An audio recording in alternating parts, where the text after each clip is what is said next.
Вадим сошелся с Ритой, когда его жена сбежала с любовником, бросив и мужа, и двоих маленьких детей. То, как Вадик любил свою жену, Ларису, не поддавалось никакой логике. Они все втроем были знакомы с детства, росли в одном дворе. И если Рита всегда молча вздыхала, глядя на Вадика, то он точно так же вздыхал по Ларисе. Почему она снизошла до него? Все просто. Ее надоумила мать. Чего тебе дадут твои крутые парни на мотоциклах да с гитарами? А Вадик учится, профессию получает, любит тебя опять же. Будешь за ним, как за каменной стеной. Лариса к матери прислушалась. Не хотела повторять ее путь, когда у дочери нет отца и приходится вкалывать, чтобы одеться, обуться и продуктов на стол купить. Вадик не знал, почему Лариса вдруг решила выйти за него. Да ему это было и не важно. Не знал он и того, что после свадьбы Лариса изредка продолжала встречаться со своим бывшим, Пашей. «Вот дура!» — ругалась мать. «Вадик узнает, бросит, и кому ты нужна будешь?» Лариса отмахивалась. Потом родилась Настя, а потом и Сергей. Слава богу, дети хоть на отца похожи. Крестилась мать Ларисы.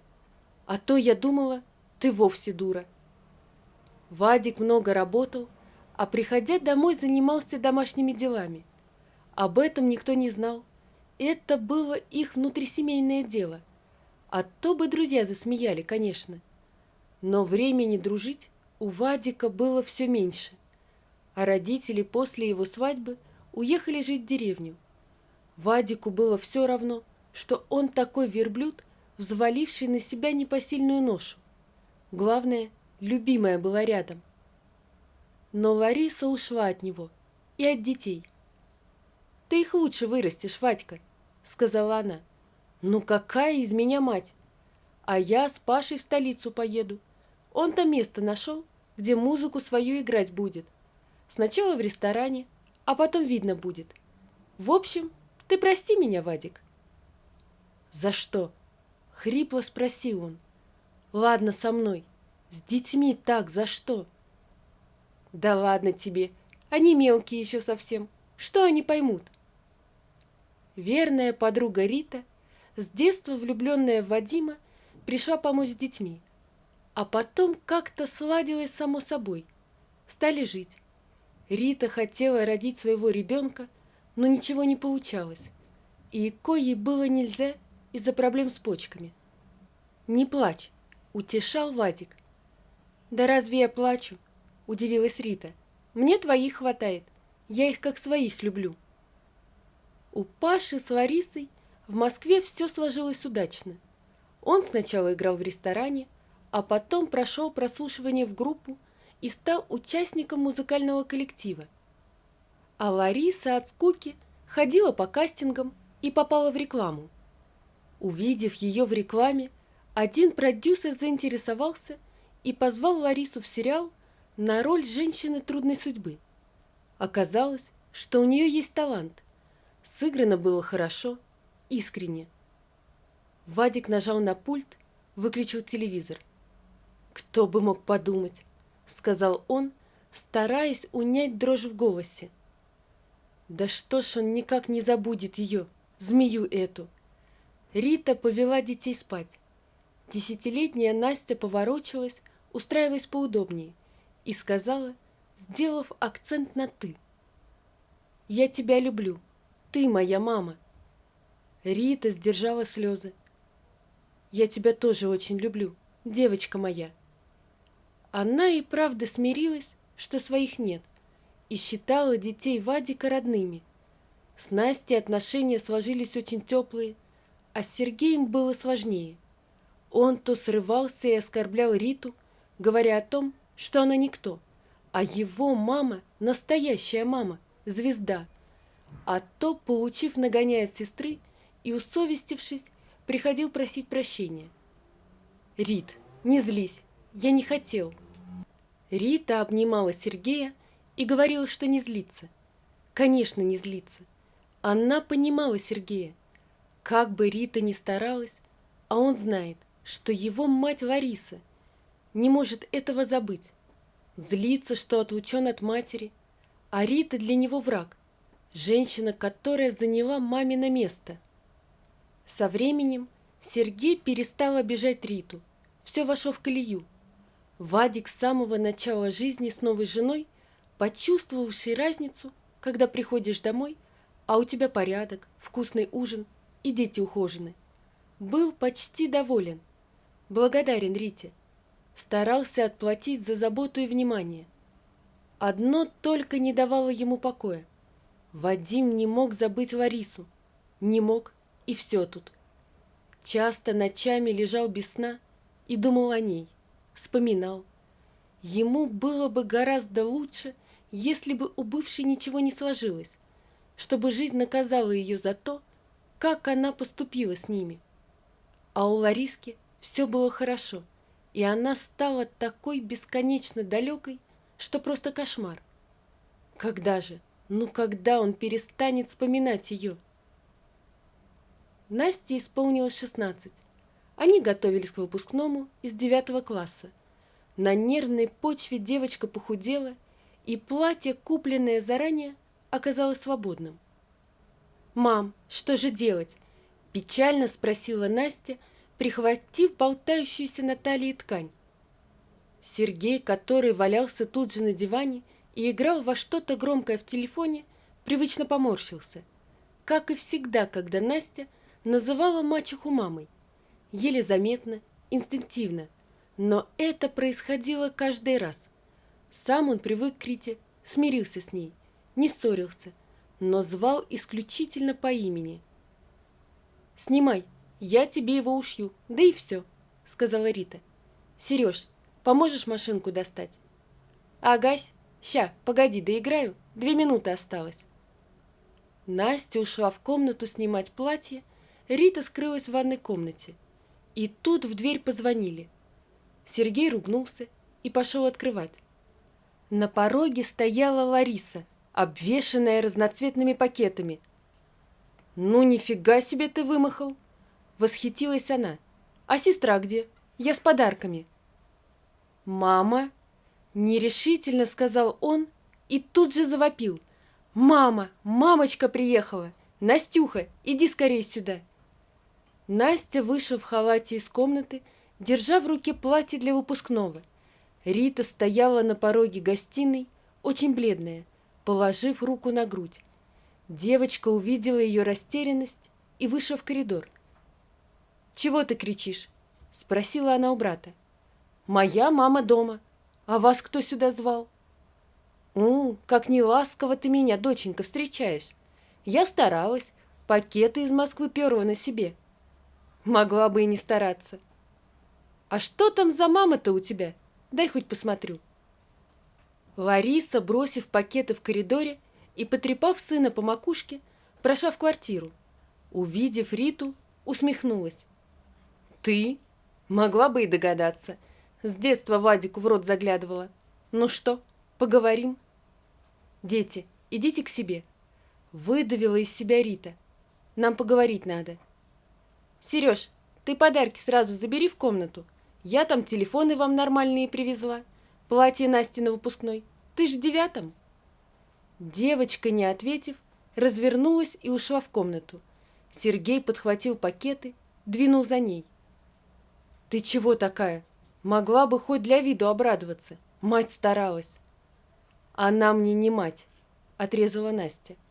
«Как ты можешь радоваться, как дурачок? Она нас бросила.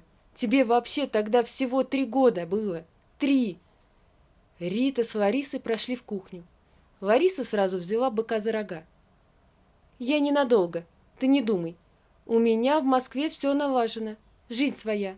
Но недельку хочу побыть дома, с детьми. Надеюсь, это не проблема?» «Как ты себе это представляешь? Будем спать втроем?» «Я на диване могу, в гостиной. Слушай, ты бы не выделывалась. Я не разводилась с Вадиком и прописана тут. Но, думаю, ты это и так знаешь». Рита подумала о своей квартире, которую она сохранила и даже в аренду не сдавала. Оставаться в одном помещении с Ларисой ей не хотелось. Было жутко страшно за Вадика. Точнее, страшно его потерять. Но выгнать Ларису она тоже не могла. Ни по закону, никак. Она права. «Ребята, я какое-то время побуду у себя», — сказала Рита, входя к детям. «Пообщайтесь с мамой». «Можно я с тобой?» — тут же спросила Настя. «Детка, я буду только за. Но ты уверена? Она ведь ненадолго приехала». «Как? Как ненадолго?» — вскинулся Сергей, отрываясь от новенького айфона. Настя взяла свое платье, которое Рита обещала ушить, собрала кое-какие вещи и ушла к мачехе. Рита выдохнула уже на улице и позвонила Вадиму. «Да», — ответил тот. «У тебя дома твоя Лариса. Попросила дать ей возможность с детьми пообщаться. Я пойду пока к себе, а Настя со мной». «Откуда она взялась?» Помолчав, спросил Вадик. «Из Москвы. На неделю, говорит, приехала». «Ладно, я тогда после работы тоже к тебе». «Правда?» — обрадовалась Рита. «Конечно». Но Вадик не пришел после работы. Рита сидела у окна и смотрела в темнеющее небо. Настя подошла сзади и обняла ее. «Мам, не плачь, они того не стоят». «Я не плачу. Ты чего?» «Я так не хочу взрослеть. Любовь — это вся ваша, чувства, эмоции, проблемы, ад кромешный», — заявила Настя. Рита рассмеялась. «Не обязательно же должно быть так. Ты теперь папу бросишь, да? Не простишь?» «Я не знаю, дочка, я ничего не знаю». И она все-таки заплакала, уронив голову на сложенные руки. Настя тихонько гладила свою неродную маму по голове и сочувствовала ей всем своим неокрепшим юношеским сердцем. В квартире у Вадима был нетипичный, непривычный вечер. Лариса заказала доставку еды. Сергей уже пробовал японскую кухню и не проникся к ней. «Надо было предупредить», — упрекнула Лариса. «В следующий раз пиццу закажем». «А готовить ты что, совсем не умеешь?» «Когда мне готовить-то, сынок? Ну вот когда?»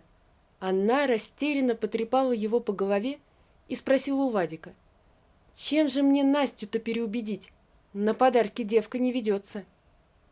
Вадик, которому роллы вполне себе нравились, отхлебнул вина и закусил угрем. «А зачем, Ларис? Из принципа. Ты же все равно уедешь». «Мам, а можно с тобой?» — подал голос Сергей. «Сынок, я бы с радостью, но у меня сумасшедшая жизнь.